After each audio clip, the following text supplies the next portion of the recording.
¿Alguna vez has sentido que lo critican de manera injusta? Quizás está atravesando esa situación ahora mismo y se pregunta, ¿cómo responder? Bienvenido a Sabiduría para el Corazón. El pastor Stephen Davey, en la voz y adaptación de Daniel Cuquín, continúa hoy con la serie de estudios en el libro de Job, El silencio del cielo. Nos encontramos en Job capítulo 22, y en este pasaje no solo aprenderemos cómo enfrentar la presión de manera que honre a Dios, sino también cómo evitar caer en el error de los críticos consejeros de Job. Le invito a tomar su Biblia y a acompañarnos en esta lección titulada Manejando la crítica con sabiduría. ¿Cómo responde usted a los insultos y la discriminación? Supongamos que alguien tiene prejuicios en contra de personas de su pueblo o con su color de piel o estatus social. ¿Alguna vez se encontró con alguien que odia a la gente rica o a la gente en autoridad o a la gente pobre? ¿Qué pasaría si una persona como esta enfoca todos sus prejuicios en usted? ¿Qué pasaría si algunas personas no lo toleran por ser quien es? ¿Cómo reacciona ante la crítica? Y no estoy hablando de una crítica constructiva, estoy hablando de una crítica degradante, denigrante y simplemente maliciosa. Estoy hablando de ser el objeto de burlas y chismes, cuando tergiversan sus palabras y malinterpretan sus acciones a propósito. Y francamente, el asunto no se ve bien. ¿Cómo reacciona cuando las intenciones de quien lo critica son simplemente dañarlo, en lugar de ayudarlo? Y antes que lo sepa, el daño ya está hecho. Mientras entramos a esta tercera y última ronda de discursos de parte de los consejeros de Job, esta es exactamente la posición en la que Job se encuentra. Job ha estado soportando por un tiempo ya el silencio del cielo. Dios no le ha hablado una sola palabra, pero sus consejeros sí que se han dedicado a decirle todo lo que piensan. Y tristemente el asunto se está volviendo muy feo. Cuando llegamos al capítulo 22 de Job, encontramos que sus consejeros ya no quieren ayudarlo, sino que solo quieren condenarlo. Y a partir de este punto Job se convertirá en un santo en las manos de unos consejeros airados. Entendamos que una de las cosas más importantes acerca del próximo encuentro con Elifaz, el consejero más anciano y experimentado de los tres, es la forma en que Job responde a esta crítica injusta y falsa y despiadada. Quizás usted se encuentre en esa posición ahora mismo. Quizás hay gente que lo critica y se aprovecha de su situación, ya sea en su trabajo o en su círculo familiar o incluso en la iglesia. Quizás usted se está preguntando qué hacer. Bueno, este capítulo en la vida de Job es especialmente para usted. En toda la historia de Job, quizás no haya momento más clave en donde podamos ver su reacción bajo presión que en estos siguientes capítulos. Y no solo vamos a descubrir cómo responder ante la crítica injusta y dañina, sino que también vamos a obtener otra lección de cómo ser un mal consejero. Elifaz, de hecho, va a cometer 5 errores garrafales, 5 equivocaciones en las que podemos caer nosotros también cuando tratamos de aconsejar a otros. Voy a usar estos 5 errores como bosquejo mientras estudiamos este airado discurso en contra de Job. Abra su Biblia en Job capítulo 22 y si quiere ser un pésimo consejero, en primer lugar, condene a su aconsejado sin tomar el tiempo de identificar el contexto de sus problemas. Note lo que dicen los versículos 1 al 3. Respondió Elifaz temanita y dijo, ¿traerá el hombre provecho a Dios?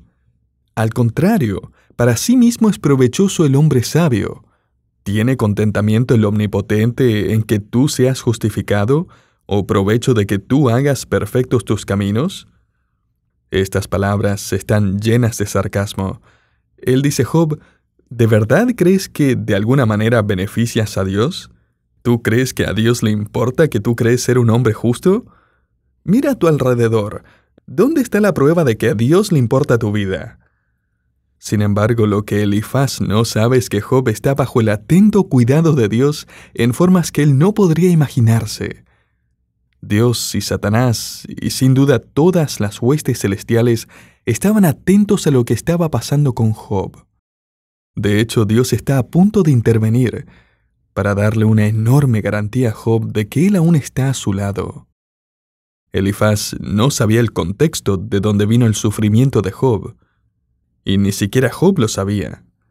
Y la lección aquí para el consejero es que necesita reconocer que no lo sabe todo. Es posible hablar muy rápido, dar un veredicto demasiado pronto. La mayor parte del problema viene del hecho que Elifaz está convencido de que Job está ocultando un pecado, ya que según él, todo sufrimiento es evidencia del castigo de parte de Dios sobre una persona. La verdad es que Elifaz ya ha dejado de interesarse por Job. Lo que a él ahora le importa es estar en lo correcto. Y el hecho de que Job no admite que él está en lo correcto ha provocado que Elifaz se llene de ira y resentimiento. Esto nos lleva al segundo error que Elifaz seguirá cometiendo. Número 2. Si quiere ser un mal consejero, aconseje a alguien basado solamente en las apariencias externas. Job 22:5 dice: Por cierto, tu malicia es grande, y tus maldades no tienen fin. En otras palabras, Job, la lista de tus pecados debe ser infinita. ¿Y cómo lo sé? Porque es obvio, el juicio que estás recibiendo de parte de Dios no tiene fin. Mírate, tus pecados ocultos son grandes porque el castigo de Dios es grande. Tus enfermedades, tus pérdidas dejan en claro que tú no eres el hombre más sabio sobre la faz de la tierra. Tú eres el pecador más grande sobre la faz de la tierra. Cuán frecuentemente la gente interpreta el sufrimiento como evidencia de la disciplina de Dios. Y sin embargo sabemos que Elifaz e incluso Job no sabían por qué todo esto estaba pasando. En Job capítulo 1 descubrimos que Dios permitió estas pruebas no porque Job era impío, sino porque era justo. Él no era perfecto, pero odiaba el pecado y amaba a Dios. Job era temeroso de Dios y apartado del mal, nos dice Job 1:1. Las personas que solo ven las cosas superficialmente nunca van a lograr saber la verdad. Su perspectiva acerca de Dios depende del clima, de las finanzas, de su trabajo, de su salud, de la calidad de sus vacaciones. Y así es Elifaz. Aparenta ser sabio, pero al final es superficial y carnal. Veamos el tercer error garrafal de Elifaz, un error que cualquiera puede cometer si aconseja en su carnalidad. En tercer lugar, él toma el rol del Espíritu Santo. Elifaz empieza a inventar pecados. Va a acusar a Job de muchas cosas que él nunca ha hecho. Y es que él está tan convencido de que Job es culpable de ocultar pecados y cosas que nadie ha querido reportar, que él ahora empieza a ofrecer sus propias ideas de lo que cree que son estos pecados. Elifaz acusa a Job de dar rienda suelta a su avaricia. Job 22:6 dice: Porque sacaste prenda a tus hermanos sin causa, despojaste de su ropa a los desnudos. Esta, querido oyente, es una acusación seria. En la antigüedad, lo común y decente era que si un hombre tenía que entregar su manto como garantía de pago, el acreedor normalmente le devolvía su manto durante la noche, cuando le servía de frazada. Elifaz está diciéndole a Job: no solo es que no le devuelves el manto, tú le quitas toda la ropa a tus deudores y los dejas sin protección en medio de las difíciles condiciones del clima. O sea, Job, eres un hombre descorazonado, insensible, avaro. Ese es tu problema. Y Job se para y dice en el versículo 7, mentira, ¿de qué estás hablando? Ah, no, ese versículo no existe. Escuche, querido oyente, Job no lo interrumpe. Pero Elifaz continúa condenando a Job ahora por ser insensible para con los necesitados. Versículo 7. No diste de beber agua al cansado, detuviste el pan al hambriento.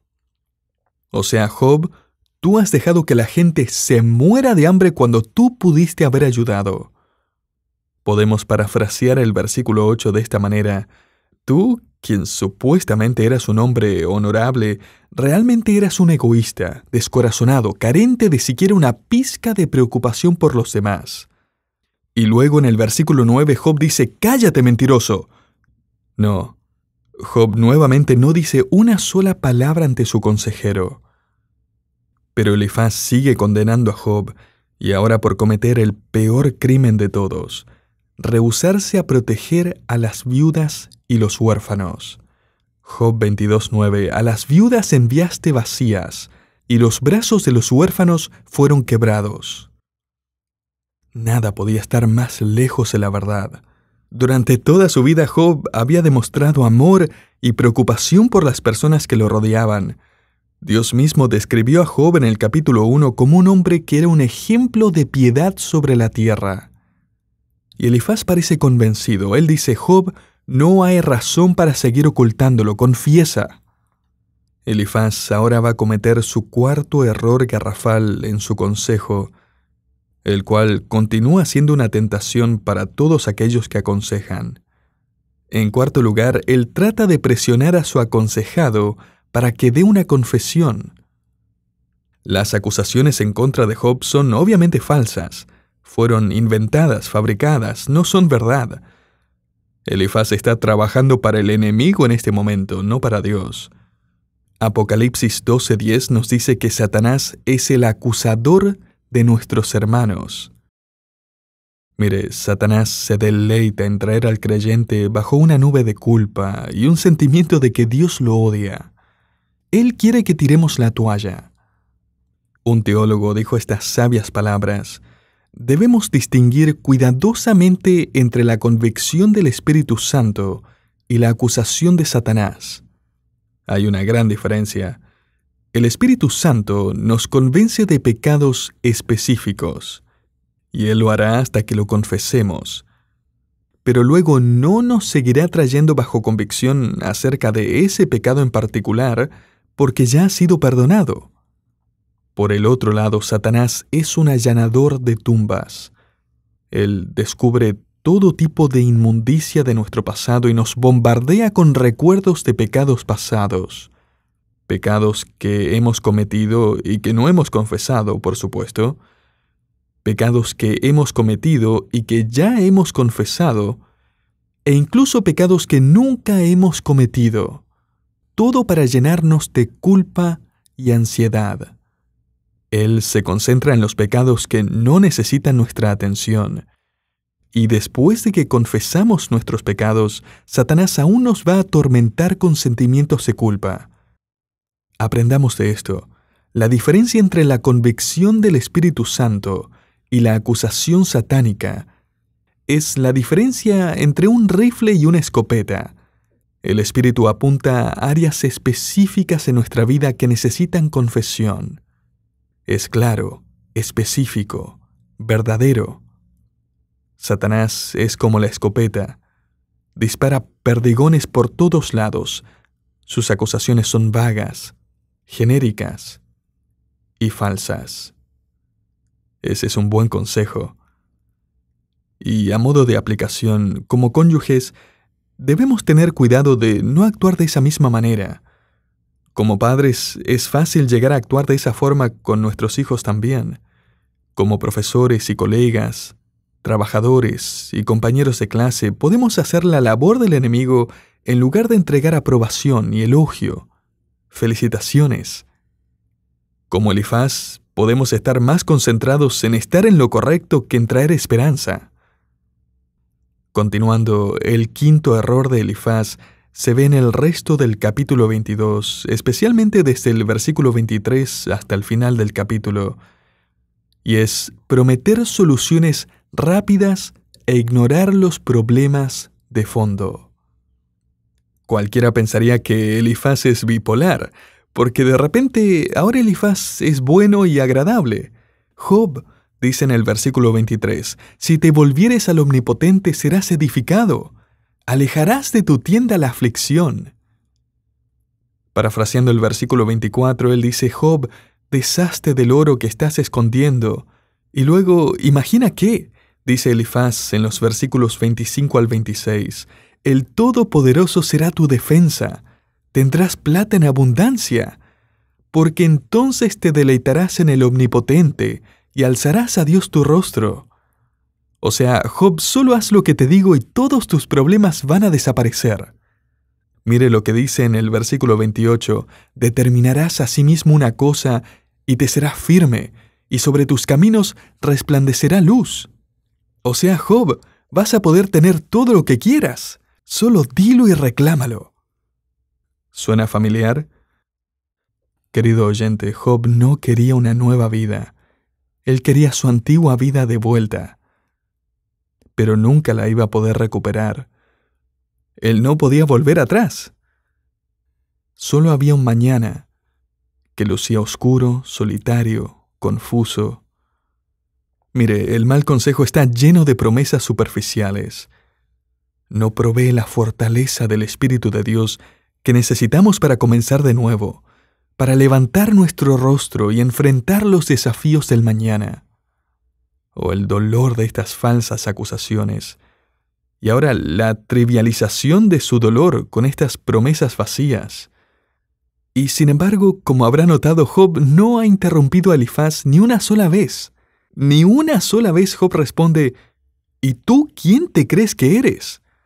De hecho, Job nunca trata de arreglar cuentas con él, no trata de justificarse, defenderse en contra de todas esas falsas y terribles acusaciones. Job nunca contraataca. Y esa es una gran lección para cada uno de nosotros hoy. Un excelente autor escocés, quien escribió una gran cantidad de comentarios bíblicos que tengo en mi biblioteca, en su autobiografía contaba acerca de la tragedia de perder a su hija de tan solo 21 años y su prometido, quienes se ahogaron en un accidente en bote.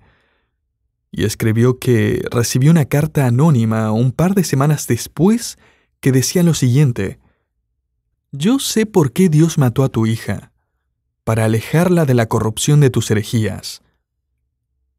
¿Puede imaginarse? Es igual al consejo de Elifaz. Ese autor escribió más adelante: «Dios no detuvo ese accidente en el mar, pero sí calmó la tormenta en mi propio corazón, para que, de alguna manera, mi esposa y yo pudiéramos atravesar ese tiempo terrible en victoria». Job ha resistido los sufrimientos y las agonías más horribles. Él ya no sabe cuál es su propósito en la vida, sus amigos le han dado la espalda, y ahora, en este encuentro con Elifaz, lo acusan de no tener la integridad ni el carácter puro que había tenido durante toda su vida. Y sin embargo, Job se mantuvo firme en su fe.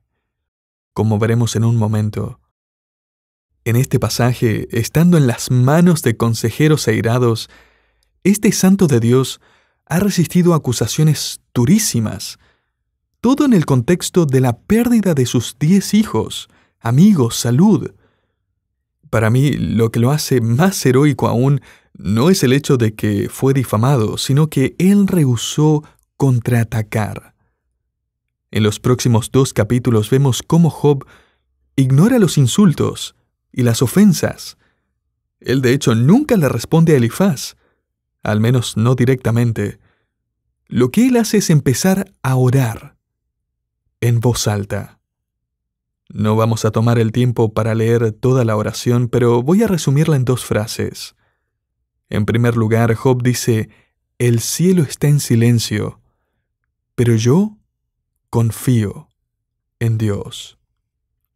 Job lamenta en el capítulo 23, versículos 3 al 4, «¿Quién me diera el saber dónde hallar a Dios? Yo iría hasta su silla, expondría mi causa delante de él y llenaría mi boca de argumentos». Saltémonos al versículo 8, «He aquí yo iré al oriente y no lo hallaré, y al occidente y no lo percibiré. Si muestra su poder al norte, yo no le veré. Al sur se esconderá y no lo veré. ¿Se ha sentido así alguna vez? Cuando la presión está sobre usted y las pruebas de la vida son increíblemente pesadas y le gustaría una señal de parte del cielo, algún mensaje en las nubes, alguna prueba de que Dios sabe qué está pasando y que Él aún se preocupa por usted. Eso es exactamente lo que Job está diciendo. El cielo está en silencio. Y sin embargo, note esta profunda declaración de confianza en Job 23, versículo 10. Mas Él conoce mi camino. Me probará y saldré como oro. ¡Wow! En otras palabras, yo no tengo idea de a dónde ir. No tengo idea de qué hacer. Tampoco sé dónde está Dios en este momento. Pero lo que sí sé es que Él sabe dónde estoy yo. Y Él sabe a dónde voy. No pasemos por alto la ironía entre la afirmación de Job y la promesa trivial de Elifaz. Elifaz le ha prometido a Job, si tú te rindes ante Dios, Él te dará oro, Él será oro para ti.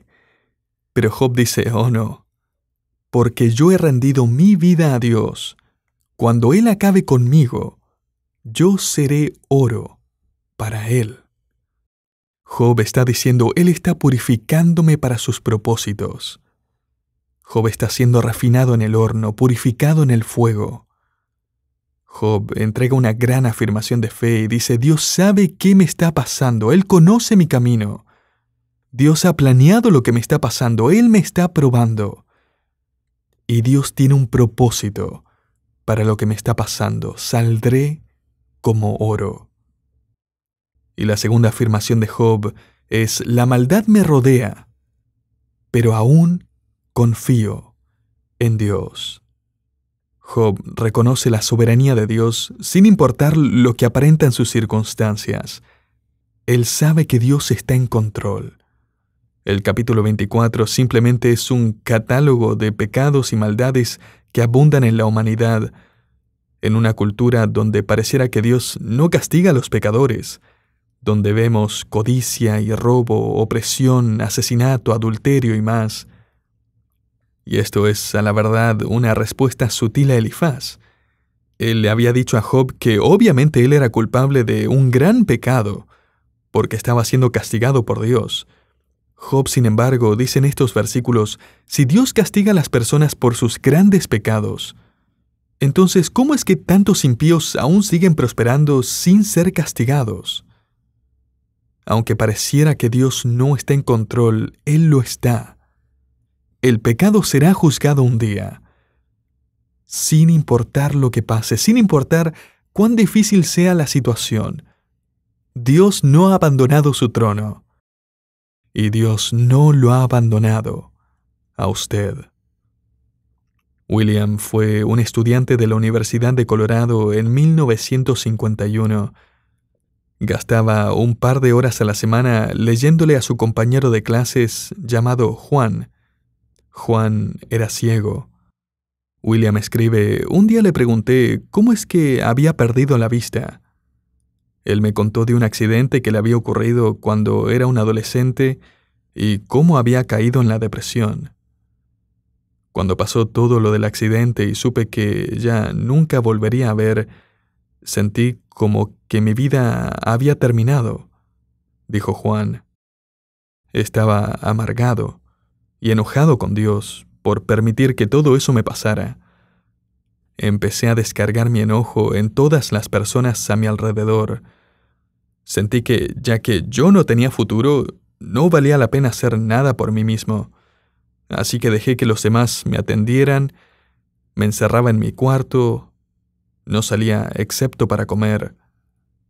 William comentó, el joven que yo conocía era un buen estudiante, dedicado, perseverante, así que le pregunté qué había cambiado su actitud. Él me contó su historia y dijo, un día mi padre llegó a mi cuarto y empezó a regañarme. Me dijo que estaba cansado de que estuviera victimizándome. Me dijo que el invierno se acercaba y que siempre era mi trabajo poner las contraventanas para proteger la casa de las tormentas. Así que tenía que poner esas contraventanas antes de la cena o si no iba a estar en problemas. Dicho eso, se fue de mi habitación cerrando la puerta de un golpe.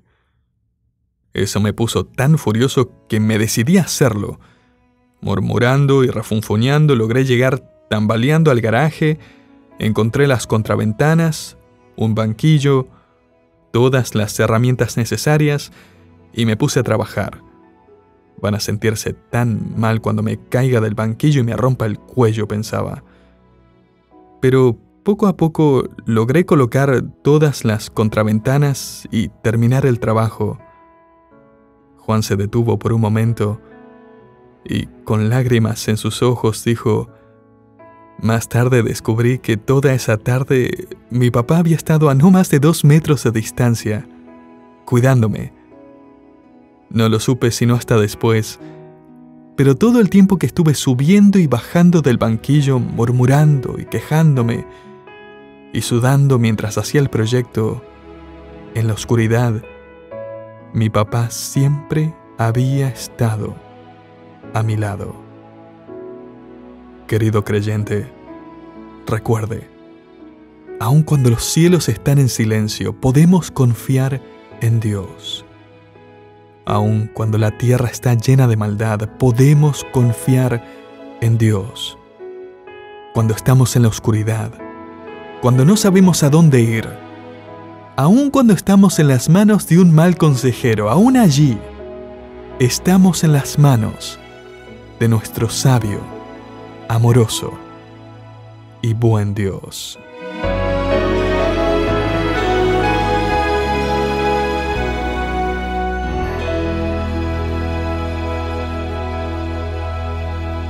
Gracias por acompañarnos en esta lección de Sabiduría para el Corazón. Al estudiar la vida de Job, hemos aprendido cómo responder con sabiduría, gracia y fe ante la crítica injusta, además de recibir valiosas instrucciones para ser consejeros compasivos. Este mensaje se titula Manejando la crítica con sabiduría y forma parte de la serie de estudios en el libro de Job, El silencio del cielo.